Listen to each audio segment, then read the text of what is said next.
Welcome back to another episode of AI Insights, the AI podcast from the Medienagentur in Brandenburg.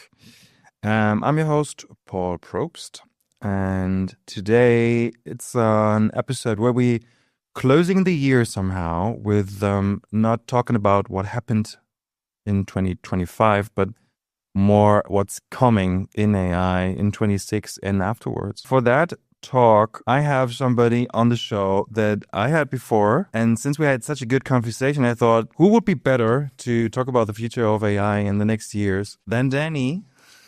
Hello, thank you for having me again. Great to have you back on the show and to close the year together and look towards the future of AI as we can imagine it. I mean, there's limitations how much I think we can imagine.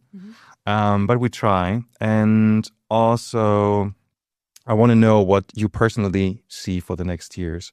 For yourself, what you're looking forward, stuff like that. So great to have you.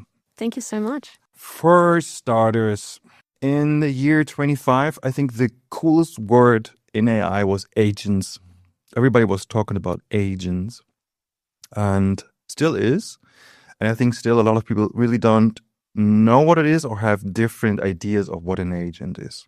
Now I wonder what's going to be the word or the thing that 26 would be the word that people talk about. Do you have an idea of what that could be? What could be the next step that comes? Or yeah, agents is an interesting one. Embedded into that, we can read a lot about outsourcing certain tasks, especially tasks that maybe we would originally dedicate a lot of administrative headspace to, and we want to outsource that so that more higher agency work can take more of our attention and more time. So I certainly see that being embedded in more use cases and most growth areas, particularly when it's quite routine work and something quite repetitive. So agents in terms of customer service are already widespread, but even agents assisting us in more administrative work than that, I certainly see. The other trend I can foresee, not just for 26, but for the next few years, actually has a deeper connotation in our search for companionships and connection. And rather than outsourcing administrative tasks and finding assistance in agency in that respect, the trend for AI that I foresee goes towards building relationships and finding companionship. And that has both a strength and a weakness, and something that will require a greater nuance in how we monitor it and how we judge whether it's working and whether it's not in a more moral sense. Mm-hmm. So even more personalized agents or even beyond agents. I mean, agents really speak to our use of AI in the workspace, and I certainly see agents being more deeply embedded, and even agents speaking to another agent and creating agent systems and system structures of agents working together. Cross verticals, cross departments, for sure. They would definitely see a pathway where these systems start to be deeper and deeper embedded. But on a personal level, the trends that I see or foresee with AI is changing our relationship to AI from one where we're outsourcing tasks to one where we seek a sense of companionship and reassurance, which all speaks again to a complicated relationship AI when it comes to psychological safety and our search for psychological safety. Mm-hmm. This interesting point. In the last episode, I talked with my guest about the idea of OpenAI introducing erotica in their chatbots. Mm-hmm. So from, I think, 2026 on, if you're older than 18, I think you're allowed to get some spicy conversations with ChatGPT. And I also heard another podcast from Scott Galloway, and he talked about it. And he talks a lot about young male. And the question he had was, how will it affect a personal relationship, even in a erotic way, with a bot, these young males, because they, from a bot that always serves your needs and always says yes to everything and always affirms you. What does it make with a teenager? Because we're pretty sure that somehow people will get into those bots even they're not 18, right? Children find a way around, or teenagers find a way around. And so, but what will that do to teenagers when they never heard no from a bot or have these erotic conversations and then go to the real world and talk to women, to girls, and then they hear no. It's like, no, I don't want that. No, I don't want to talk to you. I don't like you, whatever, which happens because there's some people you like and some people you don't. But with a chatbot, it's always liking you. What I want to say is it could be very risky to have something like that. Right? Absolutely. Absolutely. And beyond the teenage mind, this dichotomy that we're seeing between a bot that always agrees with you and always says, that's a good point. Oh, well, great. That's perfect that you bring this up. I hate it. And it's validating, offering constant validation for you. And you go out in the real world and you see that isn't constant validation, and there is pushback and there is conflict embedded in that. And conflict resolution needs to happen in real time often. And that's very confrontational and it's uncomfortable. If we expand the conversation, that is not just a difficulty for the teenage mind, but that's difficulty for anybody's mind that's not able to deal with that discomfort and can't understand the nuances of relationships and how to make them work in real time. So I would say that it's not just teenagers and teenage boys. Of course, this is a use case where we can see that, and we can see a possibility where the inability to deal with a no at teenage years in personal relationships could have very negative consequences for their capacity to develop relationships as adults. For sure, that's indisputable. Work with friction. Yes. But it doesn't end there. That's a clear use case, but it illuminates a possibility that transcends all humans. If you're unable to deal with conflict or unable to deal with confronting difficult emotions and difficult reactions and confronting no, then that will have consequences far beyond just your personal relationships. It'll be work. It'll be with your children. It's setting an example for your peers. And you're right. This speaks to a growing need for us to think of how do we fit AI into our world, or how do we see AI fitting into our world that goes beyond its technical opportunities and more about, okay, what are the psychological systems that we need to create around our use of AI that will allow us to still build strong relationships and have a secure attachment style in the world that is shining a light on that. AI is shining a light where I think as a species we have a lot of work to do and a lot of difficult conversations to have with ourselves and with our peers. But it's super interesting, and I totally agree with that. And I think of television these days because for me, television shows. This is easy to produce, and you know what comes out, and you know people will like it and watch it.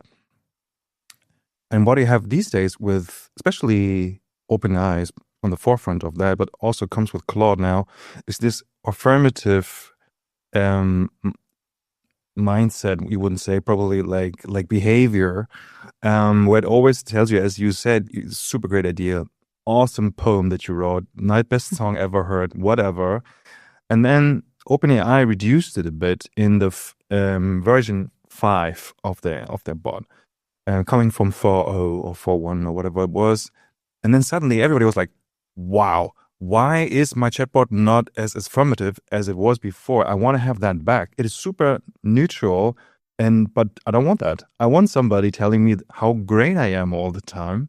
How can this be a productive tool that really helps you and not just tells you how great you are? And then because this from failure, from disagreement, as you said, from friction, there comes progress, right? And if I have a chatbot that behaves like you're great, then we don't make progress as much as we could if we say, come on, sorry, your business idea is shitty, let's do something else, like straight up.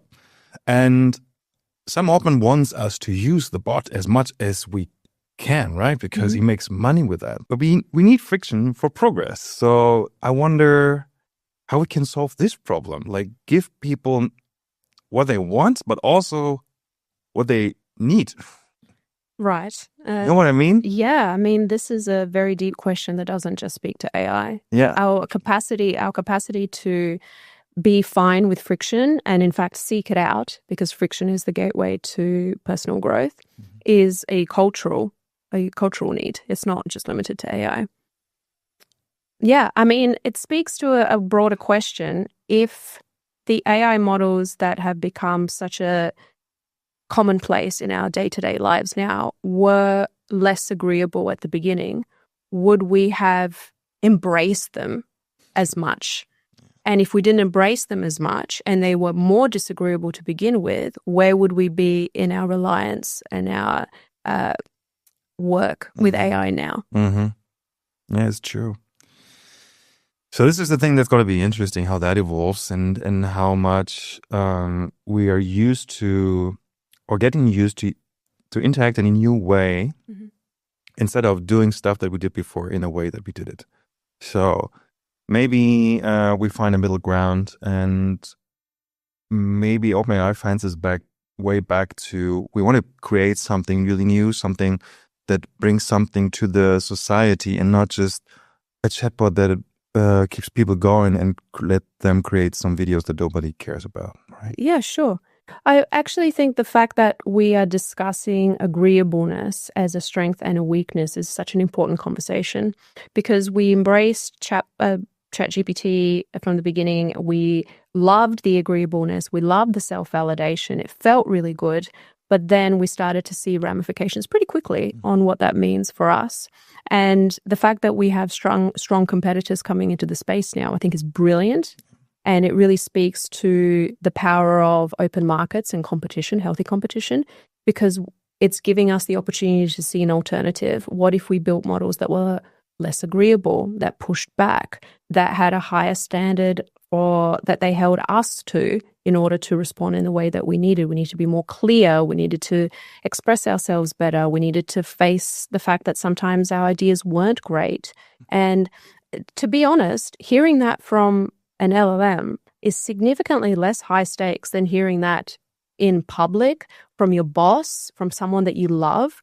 So I think it's even more important to be able to deal with lack of agreeableness and get those training wheels on conflict resolution when it's so low stakes, when you're talking to a faceless AI.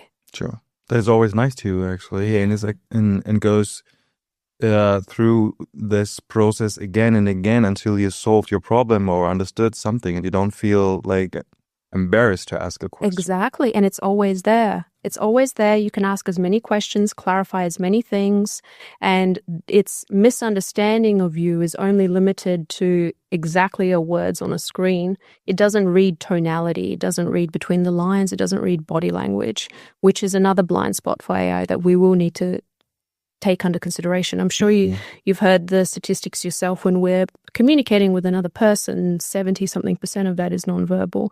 It's our body language, it's our tone of voice, it's the speed, it's different. All of these sort of nonverbal cues is how we assess meaning. It's not so much what we say. And when it comes to AI, the only part of that conversation or the only part of that communication is words on a page. So another trend that I foresee is a greater importance placed on understanding nonverbal cues when it comes to humans. So you see, like, interacting with bots could also be more like a FaceTime call or something, so that you... No, I mean us working with AI will mean that some of those human embedded qualities about reading nonverbal communication will be pushed to the background, and those will require perhaps more active education in that space. Okay, this person said this, but they really meant that. How do we read body language? How do we read between the lines? How do we soften tone in order to still get our message across, but without a certain offense? And you think about it even in terms of cultural differences from one country to the next. Yeah. All of that all of that isn't covered in when we speak to an AI. That doesn't even factor into the equation. So another trend I foresee is us creating new systems and new arenas to be able to teach generations that are coming into the workplace on those nonverbal and cultural cues that AI don't take under consideration. So as a human skill set that we strengthen more. We will need to. We will need to. Okay. Because the AI doesn't consider that. And at the end of the day, we are tribal beings. We do live and operate in a tribal setting in a society, and we do desire to have human connection. And human connection is naturally built with conflict resolution, communication that goes beyond just the words and goes into deeper meaning, goes into morality, it goes into building trust. All of those are not inbuilt in the way that we work with AI. So those skills will need to be developed outside of those LLMs. And I mean, from the moment the failure, I just had a shooting at a school, like a film shoot. This school is very close to using modern technology, and everybody has an iPad there, right? And they work a lot with iPads. Which AI do I want to have there? Because now when you have Grok, that is like super shitty with now history stuff in there, because his mental owner puts stuff in there that is wrong and is dangerous. So what kind of AI do I want in schools these days or the next year? Where does that AI come from? Who owns this AI? Who puts the knowledge in, right? Also, super interesting question, I think. Yeah, I mean, it mirrors humans. If we take the AI models as an analogy of teachers in schools, yes, you have one teacher that comes in, they're very stern, they're to the point, they have different personalities, and we're starting to see these AI models almost develop their own personality. And how do they develop that personality? Based on the information we put into it. I think this speaks to a really important point, that when we discuss the future of AI, it's important to remember that AI is nothing more than a mirror to us. It mirrors the information that we put into it. So if we want to get the best out of AI in the future, then we need to look internally and ensure that we as a species have the emotional maturity required to mirror back the best parts of humanity. Yeah, this is hard, because the AI is reading a lot of bad parts of the humanity, right? All the time on the internet. And now with Elon Musk building his what is Grokopedia? Have you heard about that? Grokopedia? I have, yes. So we watched a little bit into the future, or looked a little bit into the future now. And what I want to talk about now is the fact that I think we are not talking enough about superintelligence coming to the world, coming to Germany. And I think we are not prepared for that. Yesterday, I attended a talk from our digital minister of transformation, and what I heard was a lot of good stuff. So he talked about ownership and digital sovereignty, and that Europe, and this is a good thing, it's more like not every country itself should have an AI and work on AI, but we as Europe should work together to build AI, which makes us much, much stronger. And it's also important because I think otherwise we don't have a chance against all this big money that is over there in the US or in China. We will not compete with an AI from Germany with the bigger models. But with the money they're putting into these models these days, the companies in US and China, it could happen that we have a superintelligence in a couple of years, maybe some say in 3 years, some say in 20 years, some 30 years, some say never. But we should put into consideration that we're going to reach it. And what are we prepared for that? And I was wondering, do you think Germany or we as human species are prepared for superintelligence? Before we jump into this very important question, I would love to hear your take on what you just said about, rather than approaching superintelligence as country-specific or German-specific, what if we pull our brainpower together and approach it as Europe-specific so that we can compete with the US or China? I'm wondering, what do you see will be the gain by approaching it as Europe? together rather than country specific? Where do you see the gain line? A couple of things. I think in Germany, so what do we need? We need data centers, right? Because we need Processing power. So we can only do or reach that amount of processing power to have those bigger models that can compete with China or in America if we either put down the prices on energy or we work together in Europe and say, okay, let's all put our money together and build as much and as huge data centers as we can do and build this. So I think this helps a lot, having more data center, more compute to process. I think this is good. And also, I think from an idea of what kind of, and refers to the point that you made before, what kind of models do we want to train? Who is accountable for that? Who is behind that? What kind of training data goes in there? If we decide that together as Europe, which is probably a hard thing to do. So the platforms with which you see Europe competing with the US and China when it comes to AI are on the platform of computational and processing power. And the fact that approaching this as a union means that it maximizes the chance of having a more stable AI model. Is that correct? Better words than okay. Yeah. I don't think that's enough. Okay. I think those are absolutely required and in the right direction. But if we're specifically talking about what's it going to take to compete with the US and China, then it's going to require something more than just more computational and maximizing the stability of the model. It's going to require a complete cultural change, an approach to innovation. The EU, when we compare it side by side to the US, is far too risk averse in order to operate at the speed required to compete. Agreed.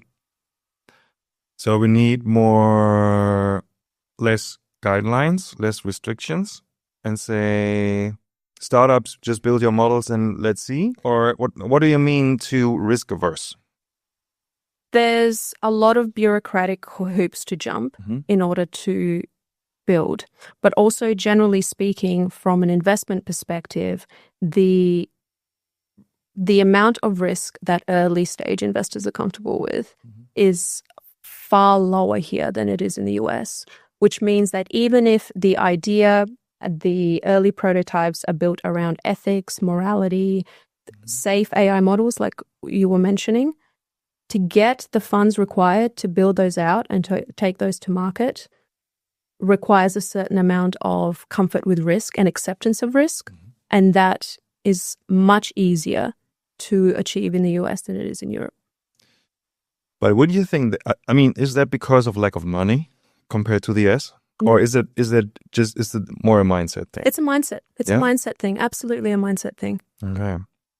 You experienced it probably yourself in your startup life. It's a completely different culture.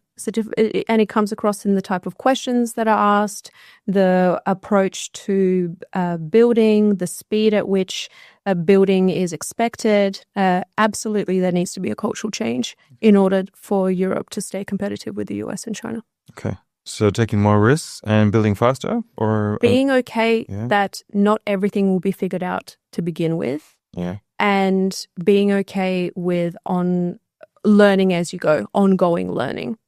So how do we, instead of how do we de-risk the next 5 years, how do we de-risk the next year? And then focusing on that and then building out and then using the learnings for that 1 year to then say, how do we de-risk the next 2? This is especially in times of AI where you don't see what's coming like within the next 2 weeks. So how can you plan everything out, right? If you're building up a startup in Germany, you have to make a forecast for the next 5 years. How the fuck should I do that? Exactly. I'm happy if I know what happens until the end of the year, which is only 4 weeks, right? Exactly. Okay. Yeah, I see that too.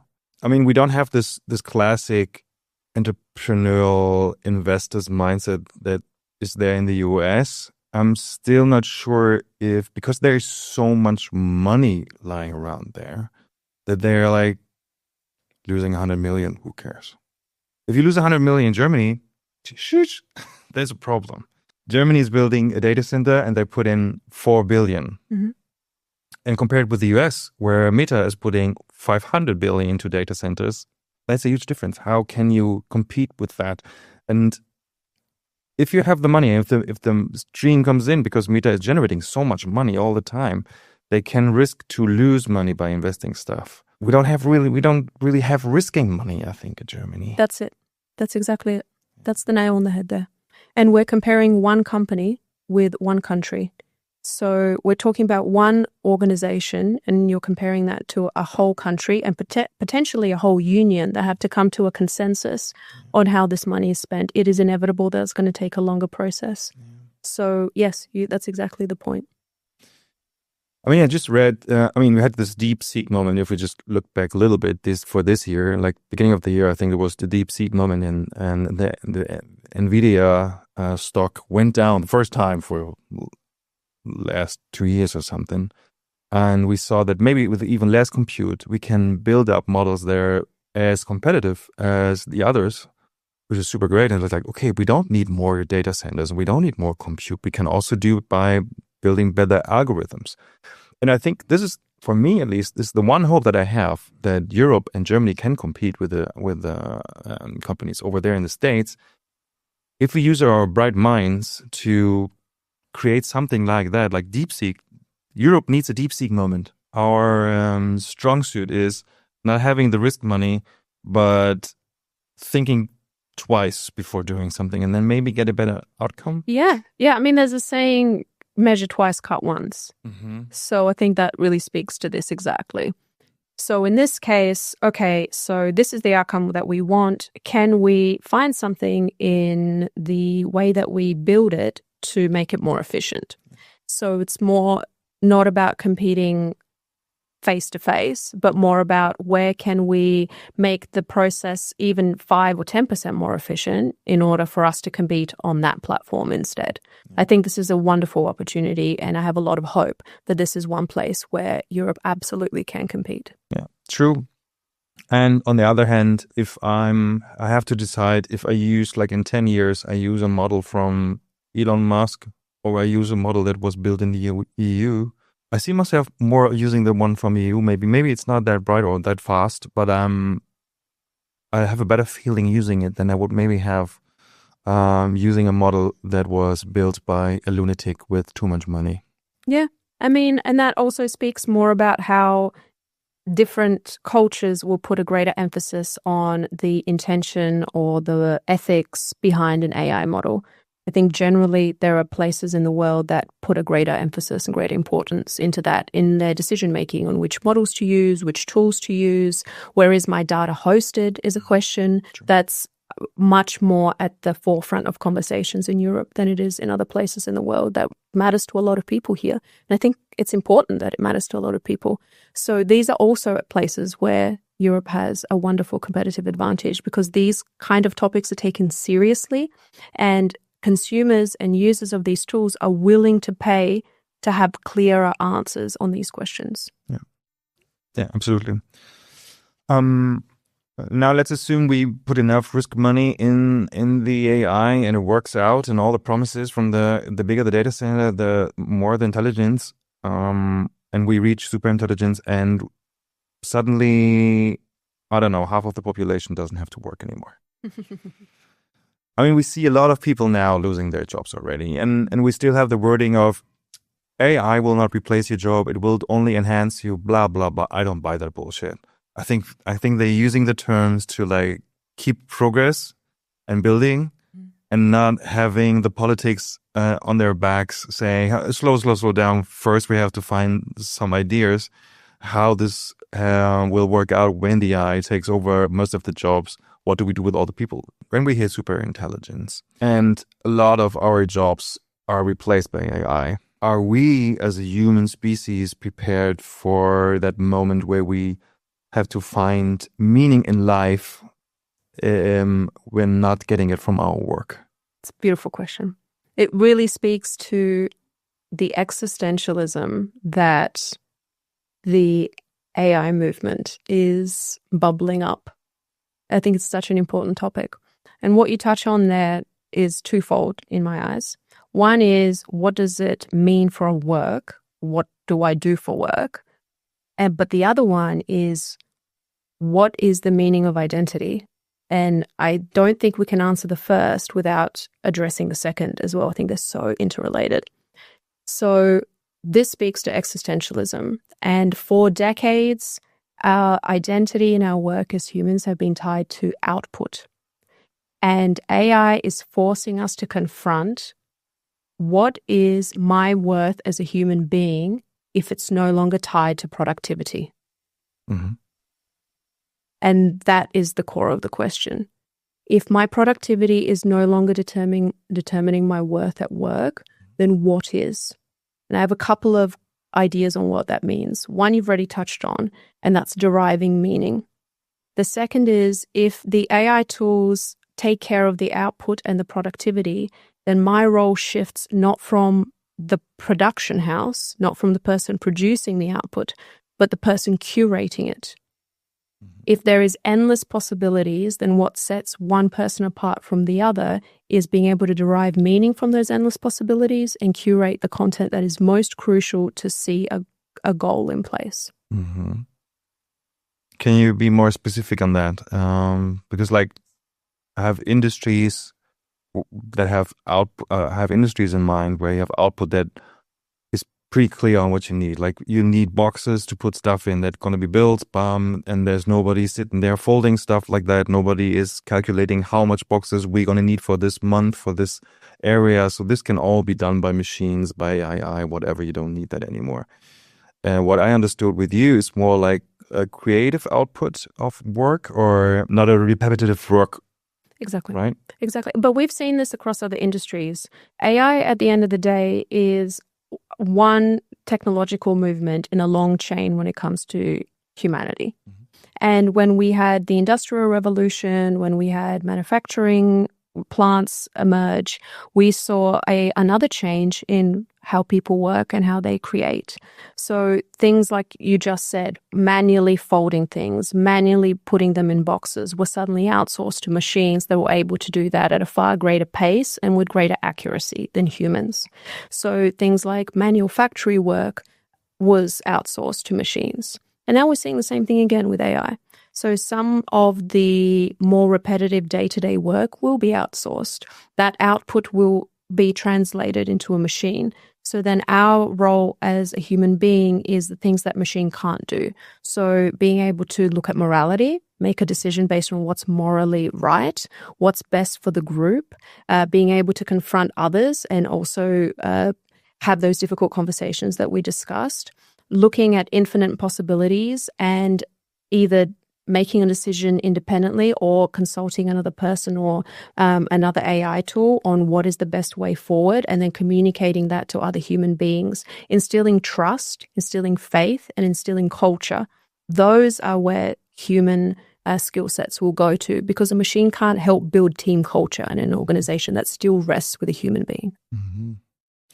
Okay, so that speaks to the point where you say we can have an AI bringing more human skills, more humanity into humankind, because this is the thing that you would need more, like that you have to have a feeling for what people need in your community, in your workspace, and whatever. So we shift our output from producing to directing and to creating a space that people feel safe or something? Yeah, I mean, AI won't replace humans, but it will replace humans that forget how to be a human. Mm-hmm. So what it won't replace is building teams, building trust, directing, as you said, being able to work with multiple people on an emotional level.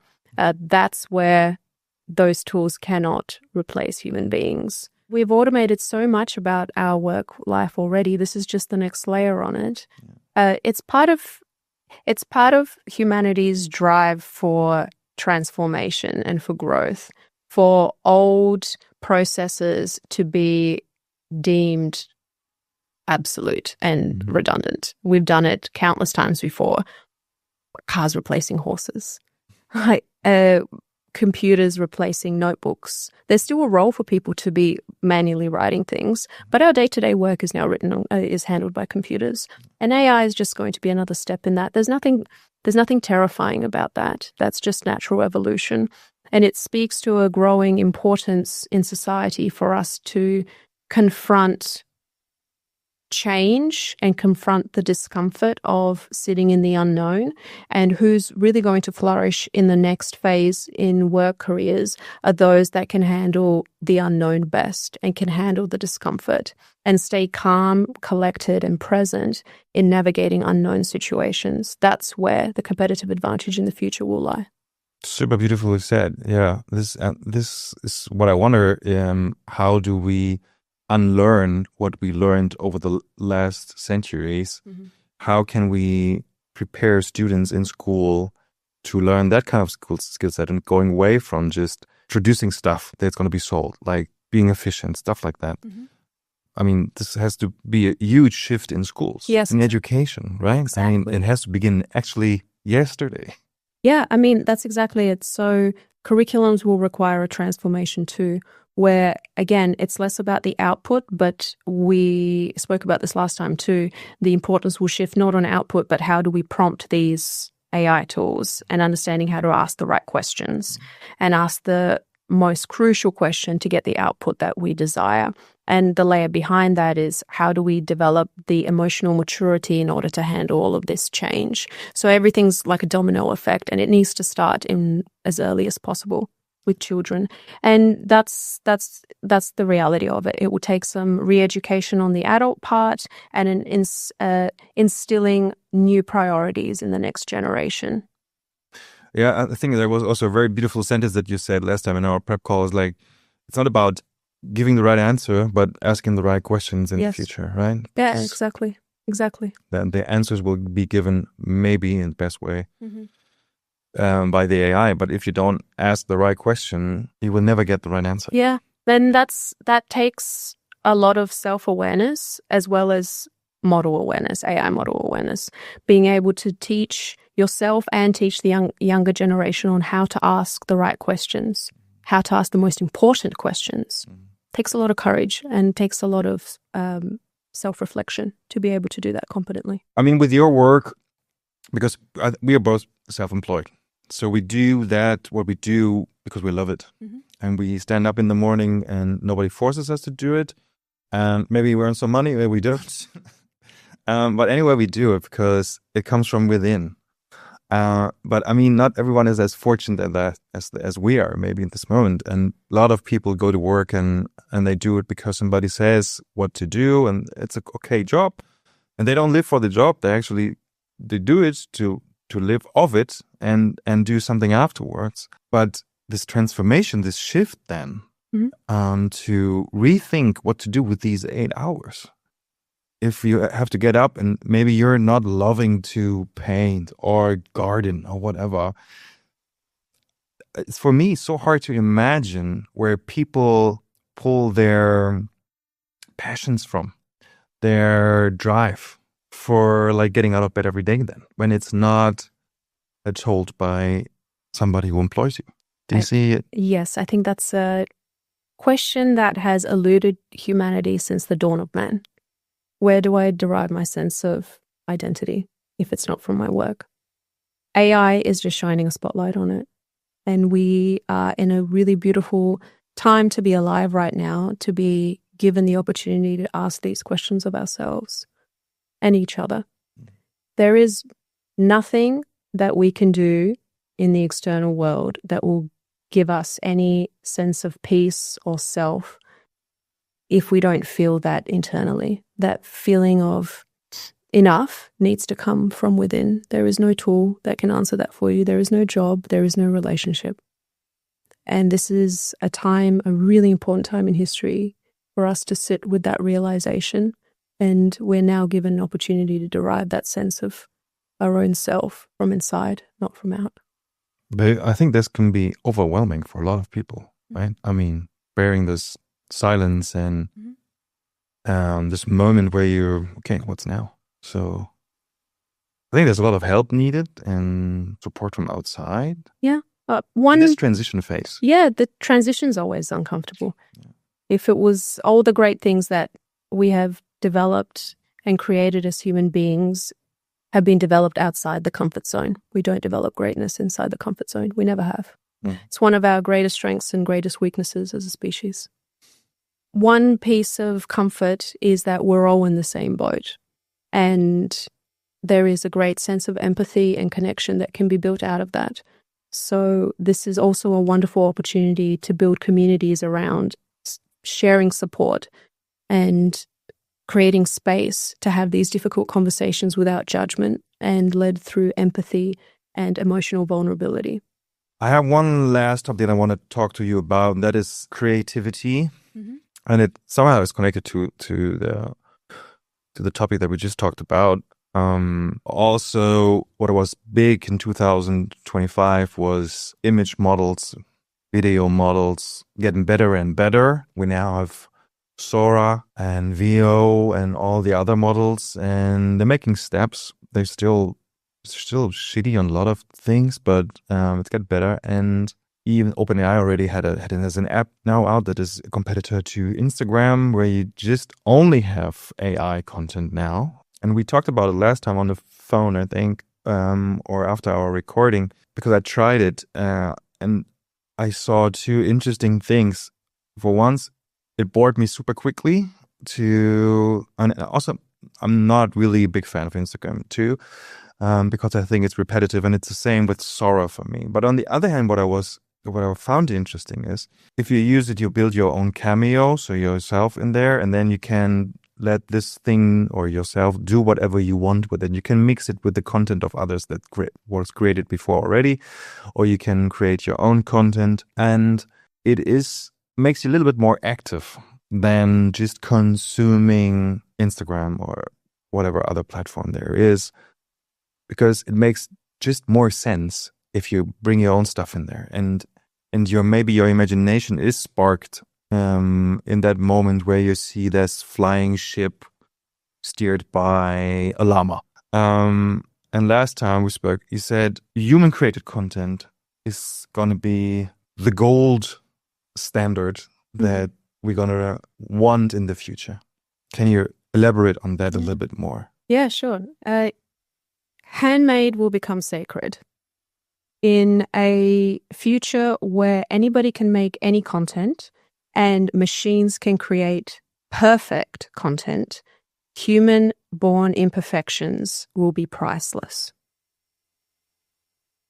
And that means the way that we draw, the way that we paint, the way that we play music, the way that we speak to one another, all of those are born with imperfections. And they're born out of the fact that we are extending ourselves to create art or to create a meaningful connection. And in that is inherently, though, mistakes will be made, inherently. And those mistakes are what speaks to the core of humanity. And that's where the value, the real pricelessness will be born in future. It's more like a nostalgia that we see from vinyls or analog film, because that was also a thing of 2025 or also 24 already, that everybody shot on analog film already again. And there you have the grain, and it's not perfectly lit. It has some realness that people see. Realness, exactly. Is that what you mean? Yeah, I don't think it's about nostalgia. Nostalgia to me implies we're looking back and saying, oh, this is how it was done in the past, and we want to touch on or bring forward a time before we had access to this technology, before this technology existed, right? But I would challenge you to consider it from the flip, in the sense that we're looking forward, not to the past. And in the future, when machines can do so much for us and they can do it so perfectly, what remains underneath that? What makes us human if the machine is doing all of this creation for us? And what remains human is imperfection, being okay with making mistakes, learning a craft, and the time that it takes to be present to learn something over an extended period of time. And all of that will exist even in 100 years when technology and AI is running so much. That is still part of being a human being, is making mistakes and learning new skills and making connections with other people. And if we really drill down, what gives us the opportunity to see that in our art and our creations now, and that's handmade. Handmade things will absolutely grow in value because of the rise in AI. I get that point somehow, but I also wonder, I remember me being 12, 13 years old, skipping my piano classes because it was so stressful and I was bad. And my mother always paid and I never went. So what I can do now is go on Zuno or whatever platform and say, I want to have a piano track that sounds like this and this and that. Or maybe I play some keys and then let it enhance, and it would be amazing. Mm-hmm. And I didn't have to learn it. And when kids are now growing up, I try to imagine the conversation with their parents where they say, learn the piano. It's like, why should I? I can play any instrument that I want now. Right. But now you're speaking about output again. Mm-hmm. Now you're speaking about output. So if that child's number one priority is to output a perfect song, of course they're going to take the AI tool. It gives them the result they need now. But if we're speaking to what will become priceless, then it's you buying a ticket for someone that has devoted 20 years of their life to play the piano live in front of an audience in a beautiful hall. Because you're seeing that individual and they've had to be present for countless hours in their life. And you can recognize the value in that, because in your mind, you're saying they could have just gone to the AI tool, but they didn't. Instead, they put all of their focus, their attention, their passion into this one practice, and that will become priceless. Mm-hmm. Yeah, that would be nice. It somehow sounds romantic, and I love the future of that. Sometimes I'm also so pessimistic on humankind and think people just don't care. People just consume quickly and they don't care what it is. And at the end, price matters, and we want it now, we want it cheap. Mm-hmm. And this is majority. This is clothing, right? This is any kind of item that jumps into your eye. You want to have it now and you want to find the cheapest version of it.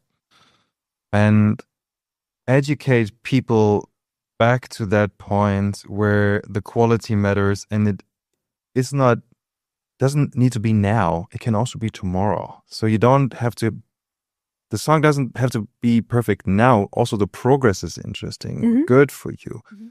Take the pace out. Yeah. Yeah, yep. Slowness for sure, and authenticity, which you spoke about as well, will become qualities at a premium. Being able to take your time, having the luxury of slowness, and having the freedom to be authentically yourself and showcase that journey towards learning a particular skill, creating a particular piece of art or whatever it is, those will be valued even greater in the future. And that opens up a great lot of new opportunities for content creators that isn't just creating content via AI and putting it online, but actually documenting from a vulnerable place. I'm learning this. These are the mistakes I made. This is my journey along this path, whatever that path may be. People want to see that realness, because that realness is what can't be replicated by a machine. I think that's a very positive ending for our podcast, and I like that. And if AI can give us something, then it's time to be slow, if I understood that right. Perfectly said. Time to be slow, to make mistakes, mm-hmm. To fail and try things out, not because we want to produce something, but we want to make the progress. Yeah, and embrace transformation. It's just part of human nature, and it's such a privilege to be part of such a key part in our human history. Dani, thanks again for this wonderful conversation again. I hope we're going to have one next year. Yeah, I hope so too. There's so much progress, so much happening. We have to update each other, of course, all the time. So that's fine. Thank you so much for tuning in again into the MediaNet AI Insights podcast. And that was the last episode for this year. I wish everyone a wonderful Christmas. If you're celebrating it, Happy New Year, whatever. Do you want to wish something? Happy New Year. And thanks so much for having me again. I really enjoyed this conversation. Me too. Goodbye. Bye.